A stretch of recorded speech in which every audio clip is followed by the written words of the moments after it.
சோழ நாட்டிலே தலை சிறந்து விளங்கும் திருவாரூர் என்னும் தலத்தில் தன்யடிகள் என்னும் சிவனருட் செல்வர் வாழ்ந்து வந்தார். இவர் பிறவியிலேயே கண் பார்வை இழந்தவர். புறக்கண் அற்ற இத்தொண்டர் அகக்கண்களால் திருவாரூர் தியாகேசப் பெருமானின் திருத்தாளினைக் கண்டு எந்நேரமும் இடையறாமல் வணங்கி வழிபட்டு வந்தார். இவர் காலத்தில் திருவாரூரில் சமணர்கள் ஆதிக்கம் சற்று பரவியிருந்தது. அதனால் சமணர்கள் சைவத் தொண்டர்களுக்கு பற்பல வழிகளில் இன்னல்களை விளைவித்தனர். தண்டியடிகள் நீராடும் கமலாலய தீர்க்குளத்திற்கு பக்கத்தில் சமணர்கள் பல மடங்களை கட்டிக்கொண்டு தங்கள் மத பிரசாரத்தை நடத்தி வரலாயினர். சமணர்கள் குலத்தை மண்மூடி விடுவார்களோ என்று வேதனைப்பட்டு குலத்தின் பரப்பையும் ஆழத்தையும் பெரிதுபடுத்தி தம்மால் இயன்றளவு திருப்பணியைச் செய்ய எண்ணினார் அடிகளார்.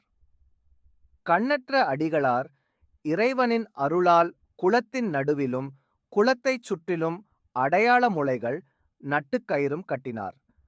மண்ணை வெட்டி வெட்டி கூடையில் எடுத்துக்கொண்டு கயிற்றை அடையாளமாக பிடித்து கொண்டு வந்து கொட்டுவார். நாயனாரின் நல்லெண்ணத்தை புரிந்து கொள்ள சக்தியற்ற சமணர்கள் அவருக்கு இடையூறுகள் பல விளைவிக்கத் தொடங்கினர். சமணர்கள் நாயனாரை அணுகி, இவ்வாறு நீங்கள் மண்ணை தோண்டுவதால் இக்குளத்திலுள்ள சிறு ஜீவராசிகள் எல்லாம் இறந்து போக நேரிடும். உமது செயல் அறத்திற்கு புறம்பானது என்றனர். அவர்கள் பேச்சைக் கேட்டு தமக்குள் சிரித்து கொண்ட தண்டியடிகள் கல்லிலுள்ள தேரைக்கும் கருப்பை உயிருக்கும் நல்லுணர்வு தந்து காக்கும் ஈசனுக்கு இந்த ஜீவராசிகளை எப்படி காக்க வேண்டும் என்பது தெரியும். திருசடையானுக்கு நான் செய்யும் இப்பணியால் சிறு ஜீவராசிகளுக்கு மட்டுமல்ல, உங்களுக்கும் எவ்வித தீங்கும் நேராது என்றார். சமணர்கள் உம்மை குருடன் என்றுதான் எண்ணினோம். காது மந்தம் போல் இருக்கிறது.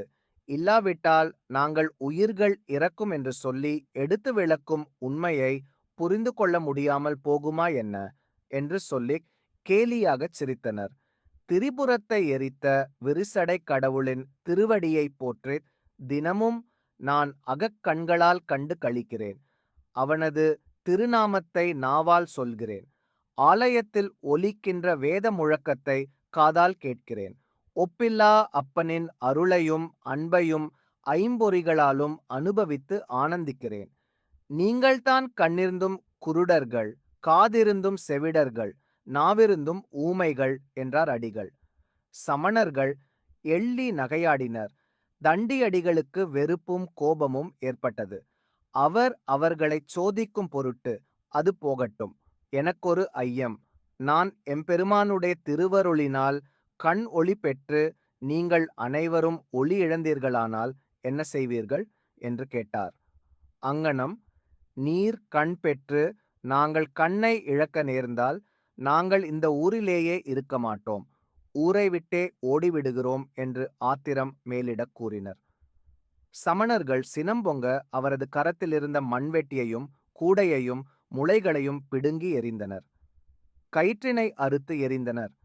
சமணர்களின் இத்தகைய தீச்செயல்களால் மனம் நொந்து போன தண்டியடிகள் கவலையோடு எம்பெருமானிடம் தமது துயரத்தை போக்க அருள் புரியுமாறு பிரார்த்தித்தவாறு துயின்றார்.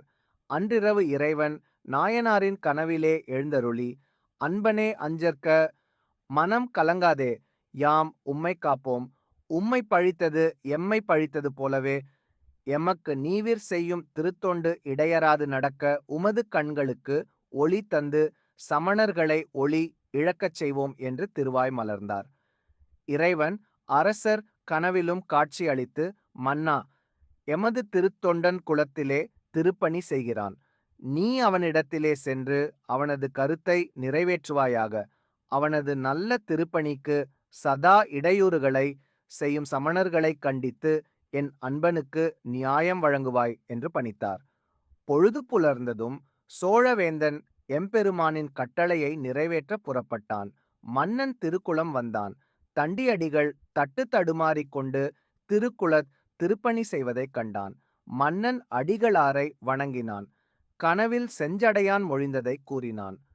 தண்டியடிகளும் சமணர்கள் தமக்கு அளித்த இடையூறுகளை ஒன்றுவிடாமல் மன்னனிடம் எடுத்து விளக்கி நியாயம் வேண்டினார்.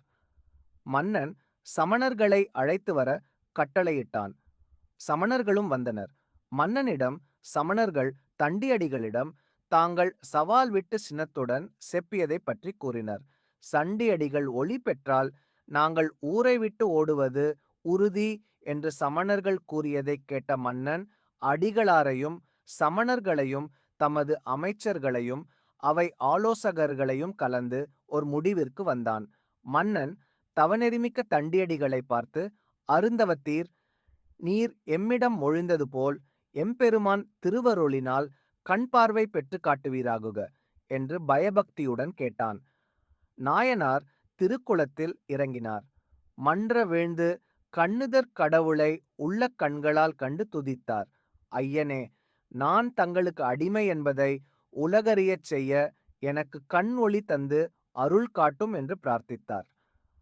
ஐந்தெழுத்து மந்திரத்தை ஓதியவாறு கையிரண்டையும் தலைமீது கூப்பியவாறு நீரில் மூழ்கினார் அடிகளார். இறைவன் திருவருளால் நீரிடை மூழ்கிய நாயனார் கண் ஒளி பெற்று எழுந்தார். தண்டியடிகள் கண் பெற்றதும் புலகாங்கிதம் மேலிட பூங்கோயில் திருக்கோபுரத்தை கண்டு ஆனந்த கண்ணீர் வடித்தார். கரம் தூக்கி தொழுதார். அரசனை வணங்கினார். மன்னன் கரங்குவித்து சிரம் தாழ்த்தி நாயனாரை வணங்கினான். அதே சமயத்தில் சமணர்கள் கண் ஒளியை இழந்தனர். அனைவரும் குருடர்களாக நின்று தவித்தனர். நீதி வழுவாமல் ஆட்சி புரியும் அரசன் அவர்களை நோக்கி, நீங்கள் கூறியபடி ஒருவர் கூட திருவாரூரில் இல்லாமல் அனைவரும் ஓடிப்போய் விடுங்கள் என்றார்.